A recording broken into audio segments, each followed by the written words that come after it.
A nivel internacional, nuestra dictadura y sus antecedentes se sitúan en el marco de la Guerra Fría, en el que el comunismo de la URSS está en plena expansión y los países occidentales luchan para detenerlo. Este conflicto, que comienza a pocos años de finalizada la Segunda Guerra Mundial, se caracteriza por enfrentar a dos bandos muy poderosos, pero sin una guerra en el sentido convencional, sino un enfrentamiento indirecto en el que Estados Unidos, para evitar el establecimiento de regímenes comunistas en América Latina, apoya las dictaduras que surgen en todo el continente a lo largo de un mismo periodo, llevando a cabo el llamado Plan Cóndor. El apoyo de Estados Unidos era en el aspecto coercitivo. Entre las tareas que llevaban a cabo los agentes de la CIA en nuestro país estaba la capacitación en mecanismos de interrogación y tortura. En cuanto a nuestro país, el golpe de Estado no fue un cese inesperado en las libertades y la democracia, sino que fue un proceso gradual que comenzó alrededor de la década de 1960. El MLN, Movimiento de Liberación Nacional Tupamaro, ya se encontraba activo en este momento. Generaba un clima de tensión en el gobierno, ya que perturbaba el orden público tan rigurosamente establecido por el Estado. La fragmentación interna de los partidos políticos y la crisis económica en la que el país estaba sumido fue solo el comienzo. En el año 1967 triunfa el Partido Colorado con la fórmula Óscar Gestido y Jorge Pacheco Areco, pero este mandato llega a un término inesperado y el difunto presidente es sustituido por Pacheco Areco, el vicepresidente. Desde que asume el poder, dicho mandatario establece un clima que deja en claro su autoritarismo y restricción de las libertades públicas, que comienza por decretar la disolución de varias organizaciones de izquierda como el Partido Socialista, la Federación Anarquista Uruguaya, el Movimiento Revolucionario Oriental, el Movimiento de Acción Popular Uruguayo, el Movimiento de Izquierda Revolucionaria y el Grupo de Independientes de época. También clausura varios diarios y semanarios de la oposición. El pueblo reacciona con grandes manifestaciones, paros y huelgas, por estas acciones y por otras medidas que afectan a la población, como la congelación de salarios y la suba de precio del boleto del ómnibus.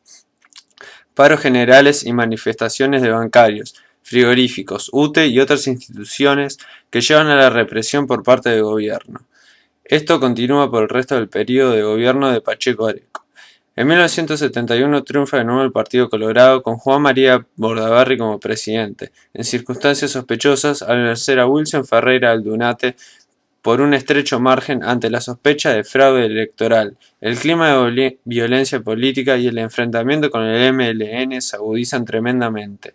En el 72 el Parlamento declara el estado de guerra interno, que resulta en muchos detenidos por presunta vinculación a la guerrilla. A partir de septiembre de 1971, fecha que el presidente Pacheco encomendará a los altos mandos militares la lucha contra la subversión, las Fuerzas Armadas comienzan un paulatino alejamiento de las funciones encomendadas. La convocatoria formal del Poder Ejecutivo ambientó también la participación de este cuerpo en la escena política del país.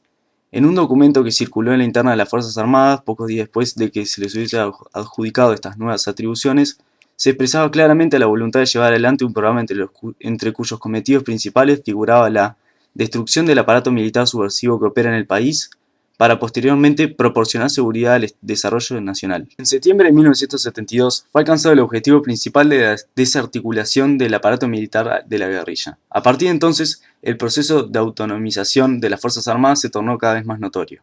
Los días 9 y 10 de febrero trajeron consigo la publicación de los comunicados 4 y 7 de las Fuerzas Armadas, que ordenaban al presidente que destituyera al actual ministro de Defensa y aclaraba que el rol que cumplirían las Fuerzas Armadas desde el momento, como por ejemplo eliminar todo tipo de subversión que padecía el país, reorganizar la administración pública, eliminar la deuda externa a través de la eliminación de todo gasto superfluo, instrumentar medidas para combatir monopolios, entre otras. El 12 de febrero de 1973, Bordaberry firmó el llamado Acuerdo de Boy-Solanza, luego de aceptar todas las exigencias de los militares con la intención de asegurarse la continuidad de su presidencia, en el que estipulaba la creación del Consejo de Seguridad Nacional, COSENA.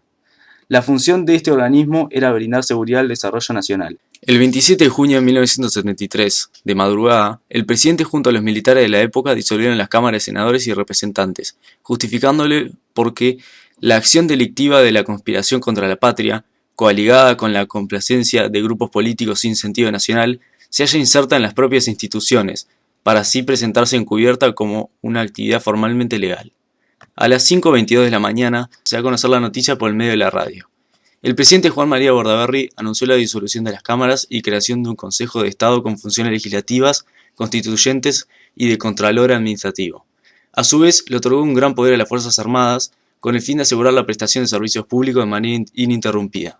Todo esto se ve expresado en los decretos 464, 973, los cuales fueron firmados por el presidente Juan María Bordaberry y sus ministros Néstor Bolentini y Walter Ravenna. Luego del golpe se revocó a los gobiernos departamentales y se intervino en los entes autónomos. A los 3 días se ilegalizó la Convención Nacional de Trabajadores CNT y se apresó a sus dirigentes. Consciente de esto, el general Serengui fue detenido en medio de una manifestación de protesta y otros dirigentes políticos como Selmar Michelini, Wilson Ferreira Aldunate, Enrique Erro y Héctor Gutiérrez Ruiz huyeron al exilio. La tortura y varias otras violaciones de derechos humanitarios empezaron a atraer la atención internacional. Amnistía Internacional emprende un plan contra la tortura en Uruguay. El gobierno no solo está involucrado en la tortura y el asesinato de decenas de personas, sino que también lo apoya y financia. La dictadura se alejó cada vez más del resto del mundo, hasta tal punto que Estados Unidos tuvo que suspender su ayuda militar a Uruguay, para evitar generar una mala reputación frente a los demás países del mundo al apoyar un régimen amoral. Todos estos sucesos llevaron al golpe de Estado del 27 de junio de 1973, hecho para nada sorpresivo.